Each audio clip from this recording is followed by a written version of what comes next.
adore you. To me, that's something to know. Adore you in Moya. Jena Nani Casa, adore you, bake me. Be the Yazi, bake me.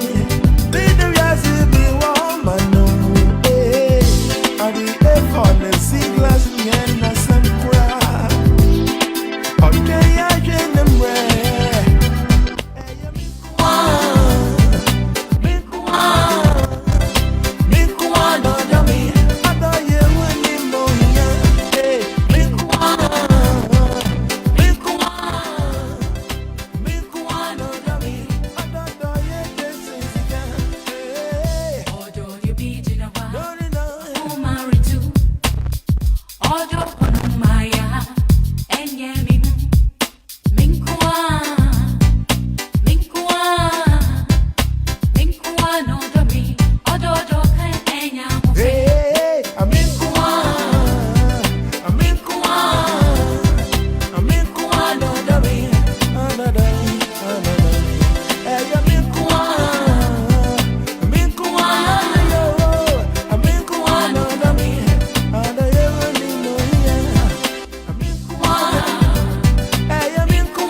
All right, thank you all for tuning in to WGHC 98.3 FM, your voice, music, your station.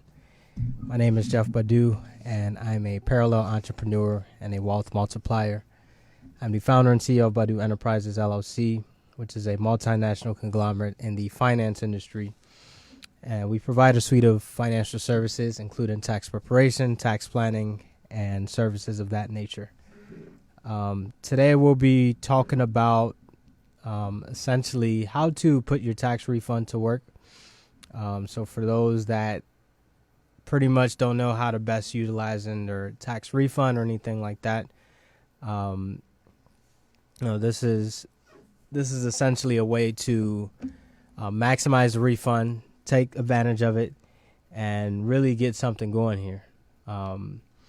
So with that being said, I would definitely like to pretty much kick it off with a market report. So this report is as of January 24th, 2020. So we'll go ahead and kick it off with the market report. And just as a as a heads up, we'll have our video team actually coming in here to shoot some recordings. And essentially that would ultimately allow us to get this out to more people. Remember, 2020 is the year of abundance. It's the year of breakthroughs. It's the year of everything.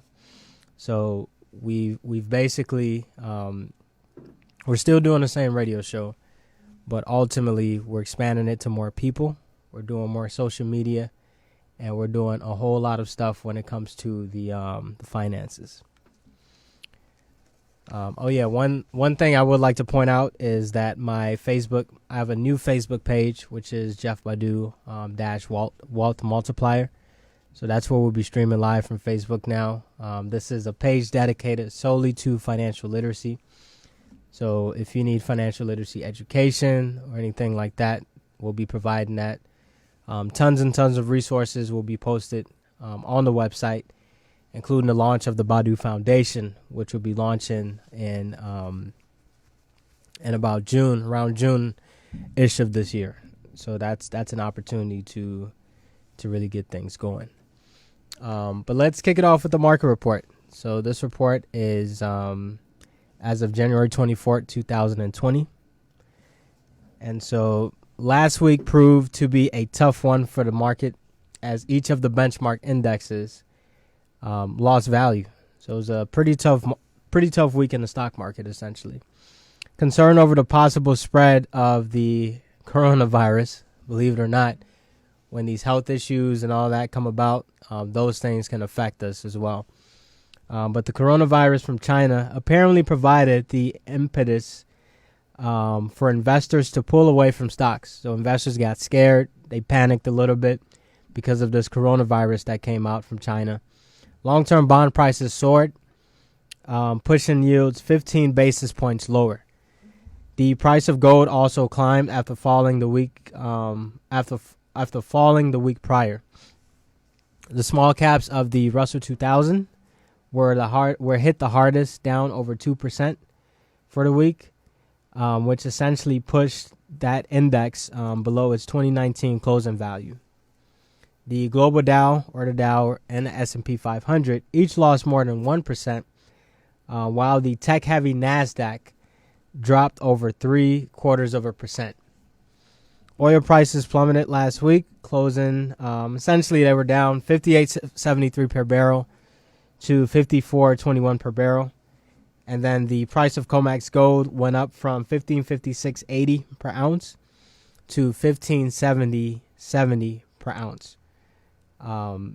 So far this year, the Dow Jones is up 1.58%. NASDAQ, which is always essentially leading the markets, is up 3.82%. The S&P 500 is up 2%. The Russell 2000 is down 0.37%. The global Dow is up. Global Dow is up 0.09%, and then the federal funds rate has not changed. So the Federal Reserve, they have not changed interest rates so far, so that still remains unchanged. And then the 10-year Treasuries are at negative 23 basis points, or at 1.68%. So what does this mean? Anytime I give a market recap, it does mean something. It means that the year has kicked off pretty good. I mean, for you to make 3.82% in less than a month in the NASDAQ composite index, that's doing pretty good. That's something it's pretty good. I mean, if you think about inflation is about 3% or so, between 2 to 3%, give or take. So for you to make more than inflation in less than a month, if you invested into this index, I mean, you're doing pretty good. So overall, the market is doing good. There are no signs of a recession whatsoever anytime soon. Anybody that tells you there's a recession or anything like that, I mean, I just think it's a complete myth. So overall, we're in good hands. We're in good shape. The stock market is doing good. But let's get into the meat of the presentation. Now, you might be wondering, so it's tax season. Happy tax season. The official 2020 tax season kicked off today. So Monday, January 27, 2020 is the first official day of tax season. It's been a great day, personally, for me. It's been pretty relaxing. You may think a tax professional is probably pulling their hair out at this time. But essentially, this is really, it's tax season. But with that being said, let's take a quick pause. Let's take a quick break. The media team is here. We'll be playing some music for just about 2 minutes or so. Let the media team get set up. But I'll be right back in just about 2 minutes. Thank you. And right from the start, this is true. When you leave, I will miss your loving arms, woman. The bad times will never come to stay. So good times will sure have this day. No battle, no victory. Deep in your heart, girl, I know you will miss me. Hold on, don't you ever give up on the love we shared, my honey. Hold on and don't you go. What we seek we shall find, yeah. Hold on, people search a lifetime to find what we have, woman. Hold on forevermore. Just when I needed you dancing with somebody new. Oh, how I wish this ain't true. All right. Thank you guys for the patience. But so we got the media team here. We'll just be shooting some clips. So if you see anything moving around or if you hear some pauses, please bear with us. We're just trying to spread the community, spread the word, spread the love, spread the financial literacy. So, and we'll be giving shout outs throughout the presentation. But for those that don't know the show, welcome to Money Talks. This is a show where all we talk is money. We're live here on WJC 98.3 FM, your voice and music, your station. If we're streaming live on Facebook, so I have my new Facebook page up, but I'm also sharing it on my regular Facebook page. If you would like to chime in, please feel free to comment. Post a comment on the Facebook live feed. You can find me at Jeff Badu-Wealth Multiplier. You can also call into the studio line, 773-942-7167. Once again, 773-942-7167. We are a 501c3 non-for-profit organization, so any contributions are fully tax deductible, and you can make those via wghtfm.org. So let's talk about the tax refunds. Today, official day, official kickoff of tax season. So we would definitely like to, it's a big time of the year. It's a very trying time of the year for me personally. I mean, people try you when you're a tax professional during tax season because there's refunds, there's money on the table, all that good stuff. We always try our best no matter what as a tax professional. That's what we do. But, of course, you will have some unhappy customers. I mean, that's a part of the business. And then you have happy customers. You have people who will thank you. Now, at my firm, what we like to do is we like to educate people, specifically when it comes to these things like tax refunds and all that good stuff. So let me just introduce you a little bit to the concept of a tax refund. So although your tax refund is essentially your own money, so for those that missed the segment about tax refunds, a tax refund is nothing more than money that the government, basically you overpaid the government and the government is giving it right back to you, right? So you, let's say you made $50,000 throughout the year and you claim 0 exemptions on your W-4. Basically, if you're getting a tax refund, it's money you overpaid to the government and the government is giving it right back to you. Unless you fall into the 3 categories, which are the earned income tax credit, the child tax credit, and then the American Opportunity Tax Credit. If you don't fall in one or all 3 of those buckets, then the tax refund is no more than money that the government is giving right back to you that you overpaid. It's not extra money. They're not giving you anything extra. It's simply an interest-free loan that you gave to the government voluntarily that they're giving it right back to you. That's all a tax refund ultimately is. It is really nothing more than that. So there are many ways to maximize the utility when it comes to a tax refund.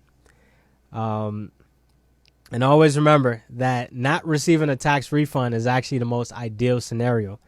So if you don't get a tax refund, you're actually in good hands. Now, that's assuming you've been doing things correctly. That's assuming you haven't been missing out on deductions.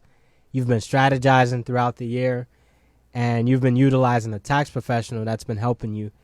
But if you're not receiving a tax refund, like me personally, I don't get any tax refunds.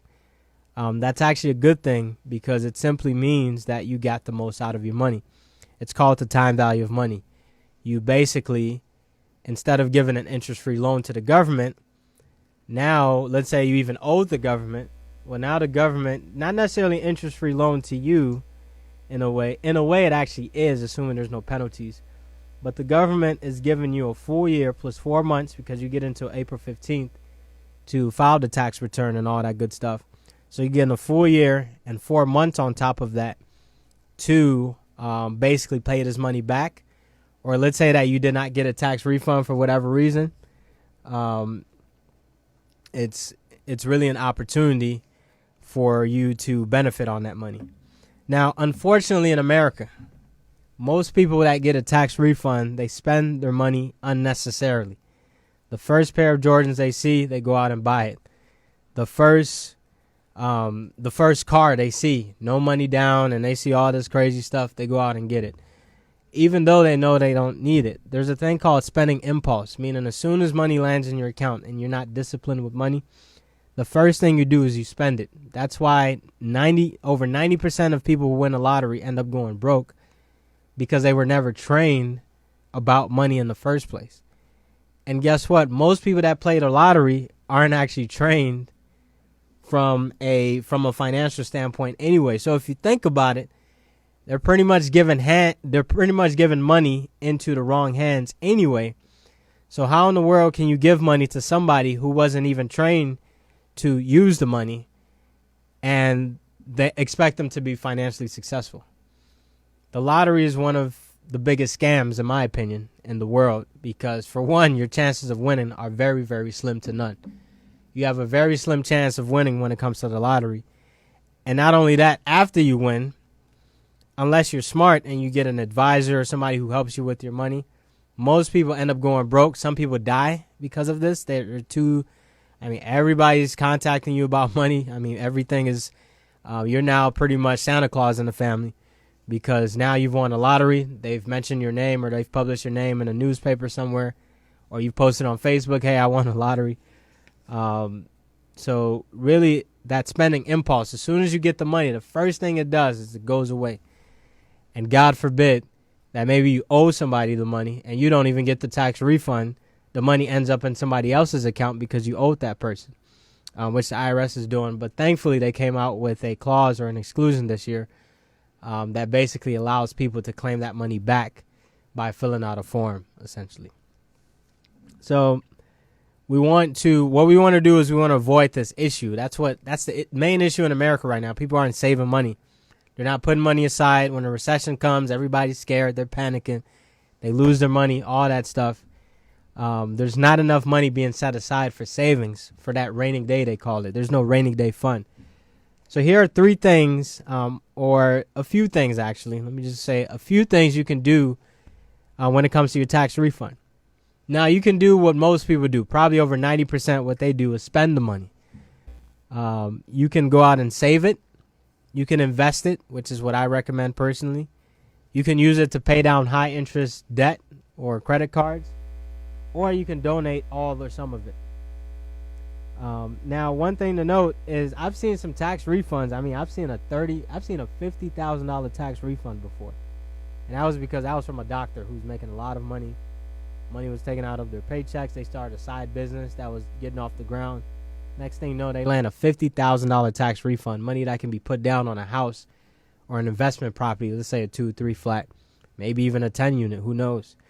But some tax refunds are really large enough to make such a significant impact to the point where it can truly affect you. So it's like, why are we using this tax refund in such a negative way? Because we've never been trained on money. And honestly, the reason why I'm on this radio show tonight, every Monday night from 7 to 8 p.m. Central, and why I post so many articles, I write books and all that stuff, is because I want to help when it comes to this cause. I want to make sure that people are becoming more financially literate when it comes to this topic. So let's talk about the first option that you can do with your tax refund, though. The first thing you can do is you can spend it. So as previously stated, most people unfortunately spend their tax refunds, which in my opinion is not the best thing you should be doing when it comes to your money. Right? Now, there's nothing wrong with spending some of it. Perhaps you want to reward yourself or something of that nature. There's nothing wrong with that. Absolutely nothing wrong with that. However, this can leave them with nothing to save and a bad way to start off the new year. Now, most of these refunds are being issued towards the beginning of the year, let's say January through March, and sometimes April. What better way to start off the year than to have your tax refund working for you, or have your money working for you, essentially? So most people, unfortunately, as soon as they get that money deposited into the bank account, it leaves immediately. That's not the way to be handling your tax refund. Now, one thing to consider, let's say you have a problem with spending. One thing you can consider is perhaps doing a dual account or some sort of joint account. So how about this? This is my proposal to those that have a spending issue. Right, over the next 30 days as you get your tax refunds, or over the next 60 days as you get your tax refund, here's something you can implement that may help you. How about you just spend half of it and then perhaps save the other half? But here's how you do it, though. Use half of it for something fun, perhaps a vacation, a new toy, something, whatever it is. Now, I can tell you, hey, invest it in your education. Spend it on yourself and something that's going to help you grow. Spend it on a coaching program, a real estate training, a license that's going to help you advance your business. Maybe that real estate license you never got, but now you have the tax refund to invest it. So use half of it for something fun, and perhaps use the other half to save or invest it. The way you do it is really simple. You set up a separate account, or you have the money deposited into two different accounts. One for spending, perhaps a checking account, and then the other for saving or investing. So that's one way to do it, where you have two separate accounts. One half straight to your checking account, and then the other half into your investment or into your, let's say, a brokerage account or retirement account, which we'll get into in a second. So that's one thing you can do when it comes to the retirement, or when it comes to the refund, is you don't have to spend it all. I mean, you don't have to splurge on it. Buy 20-inch rims, 30-inch rims. I mean, it's crazy what some people do with the refund. And then the marketing. I mean, around this time of the year, people just market and market and market at you. I mean, payday. I mean, it's crazy how much people market when it comes to these refunds. So you really have to be careful. There are people out here that are looking to make money, just like any of us. I mean, you can't really blame them. But at the same time, we really have to make sure that we're doing things the smart way or the right way. So that's one option. You spend half of it, and then you perhaps invest the other half. Now let's talk about option 2, which is to save the money. The second option is to essentially save the money. What you can do is you can beef up your savings, or your emergency savings. And the recommendation is that you should have 3 to 6 months of your expenses saved at all times. So let's say you spend $1,000 per month. Well, you should have at least $3,000 to $6,000 in the bank, liquid cash, at all times, no matter what. So you can have, remember, with this new refund method, the IRS allows you to have the money deposited into multiple accounts. They even allow you to deposit it into a retirement account like an IRA or a health savings account and things of that nature. So you can have the money directly deposited into your savings account just by punching in the savings account routing number, savings account account number, and all that good stuff. And then now this is what I heavily recommend. I'll share with you a testimony. Me personally, every single penny that I own in this world is protected by something. Whether it's a retirement account, a life insurance policy, a business, a trust, whatever it is, everything is protected.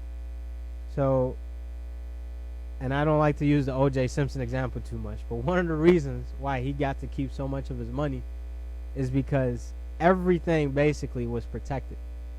So one of the easiest ways to protect your money is to put it into a retirement account.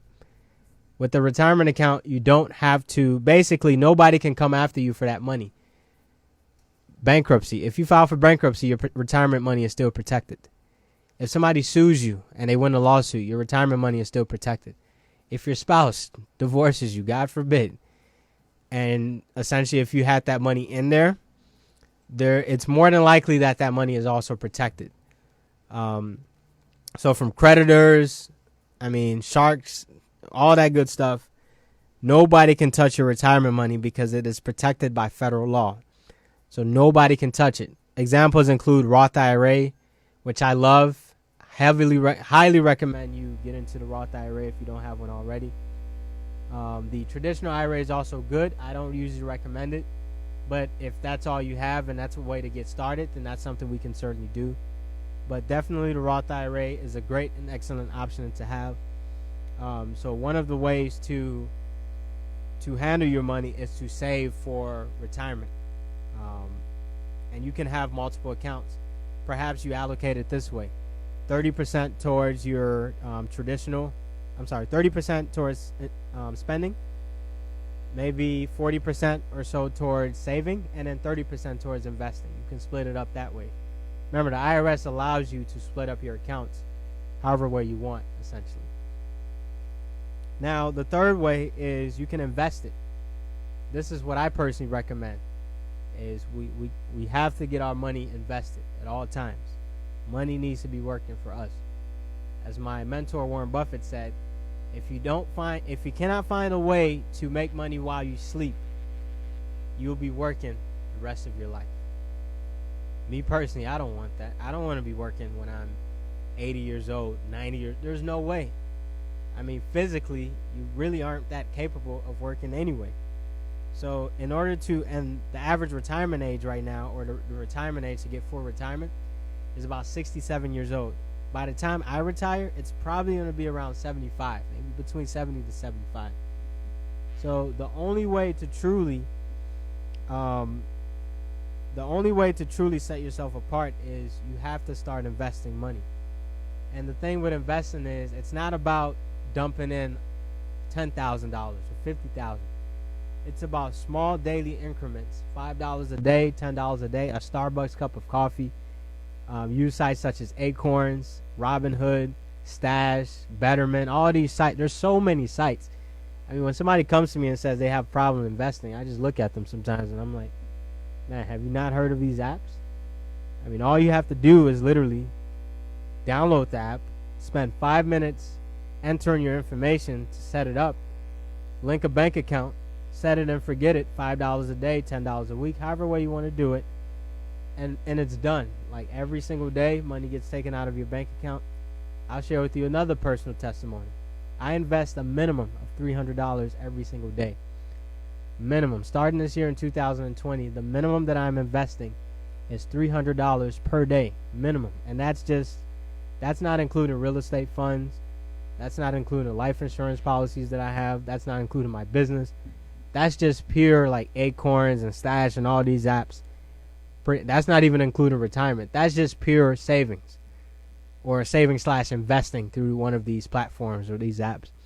So we must be able to invest because, remember, if we can't find a way to make our money work for us while we sleep or even while we work, then we'll be working the rest of our lives, according to Warren Buffett, one of the greatest investors of all time, a true mentor, and he's one of the great people. I mean, if you don't know who Warren Buffett is, just go on YouTube right now and search Warren Buffett. Free videos, 100% free.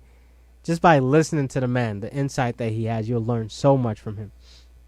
But investments, and we'll have segments on all these things, include stocks, bonds, real estate, life insurance, a business, annuities. I mean, there's so many. There's over 1,000 investments out there right now that you can get your hands on. So it's very important, very critical that we invest this money because it can ultimately help us grow. There are two reasons why we invest. The first reason is to take advantage of compound interest. And the second reason is to beat inflation, or at least meet inflation. So you have stocks, bonds, real estate, mutual funds, ETFs or exchange traded funds, permanent life insurance policies, peer-to-peer car rentals, peer-to-peer real estate such as Airbnb. There's so many things you can invest in. Now, the best investment in life you can ever make is in yourself, in your education. Pay for that class. I mean, pay for that investment seminar. I'll tell you, I've probably spent close to $100,000 on education. Just educating, just mine. And that's not including my college tuition, by the way. That's just pure real estate education. I've spent over 1,000 hours studying real estate. That's not including my tax education that I have to go through, my life insurance education. I mean, basically 1,000 hours just in real estate. Over $100,000 invested in my own education. I've attended the 3-day seminars. I've done the 1-day seminars. I've done the real estate educational courses where you walk through it. I've done wholesaling courses. I had to pay $2,000 just to learn how to fund a real estate deal. Can you imagine? Not even like teach me how to buy a property or just how to fund. And that $2,000, I can tell you, has paid off tremendously because now I can fund every deal because of what I learned from that person that taught me that. So there's nothing wrong with paying somebody for education. Nothing wrong with that. Now, if you don't have it, then find other ways. Perhaps look up a free video on how to invest in real estate, how to fund a deal. A man by the name of Grant Cardone, God bless him, he teaches me a lot of things about real estate, how to buy multifamily, 16 or so plus units with little to no money down of your own money. You always have to put money into real estate, but it doesn't have to be your own money. So it really, you really have to invest in your education. Start with the free stuff. That's what I did. Go on Investopedia. Go on my website, jeffbadu.com, jeffbadu.com. Tons and tons of resources out there. Anybody that says they cannot find a resource to learn about investments, I think you're just not working hard enough. You're not looking. You're not listening to the show. You know, there's so many things out there right now. Of course, some of it are false. If you listen to Dave Ramsey or Susie Orman, God forbid, you really have to be careful. So you do have to pick and choose your content carefully. If something sounds fishy, then you got to stay away from the content. But if 10 people are telling you the same thing, or even 8 out of those 10 people are telling you the same thing, then it's probably true. That's my rule is if 3 people, I do a study where I ask 3 people, and if 2 out of those 3 people are telling me the same things, then it's probably something that's true. And if you can extrapolate the survey a little bit more and go to 10 people, if at least 6 out of 10 people are telling you the same thing, then it's probably true. But you really have to invest in yourself. It's very important. Invest in your education. Take the courses, take the investment classes. If you're interested in learning about stocks and somebody wants to teach you about stocks and you have to pay them, please go ahead and pay them. They usually have a free version of it, like a shorter version. Maybe listen to that and vouch for and vet them a little bit. But ultimately, to truly be successful, you eventually do have to pay for some education. I mean, think about how much you've paid for college. I mean, the tuition that you've paid. It's crazy what the college tuitions are nowadays, but how much you can learn just off YouTube and all that. I mean, I went through a formal education in college. I got a bachelor's degree in accounting, a master's degree in accounting at the University of Illinois at Urbana-Champaign, but I learned how to do taxes on YouTube. We built a company that's worth over $1 million right now, strictly, not necessarily just strictly, but 90% of the stuff that I learned was basically on a job. So YouTube videos, mentors, seminars, all that stuff. The formal education was nice. It gave me the foundational knowledge that I needed. But to take it a step further, I needed to watch those videos, how to grow a business, how to expand a business, all that good stuff. So investing is my recommended thing that you do with your tax refund. Now let's talk about the next one. Card interest. And credit card interest can really kill you. So please make sure that you are paying off those high interest rate debt. So any interest rate that's over 10%, you have to get paid, unless it's a business, perhaps a business loan or something like that. But let's say a credit cards. I've seen a credit card that has 30% interest. You know, they can range anywhere from about 17% to 30%. So you really have to make sure that you are paying off these high interest rate debt, because it can truly cripple you financially.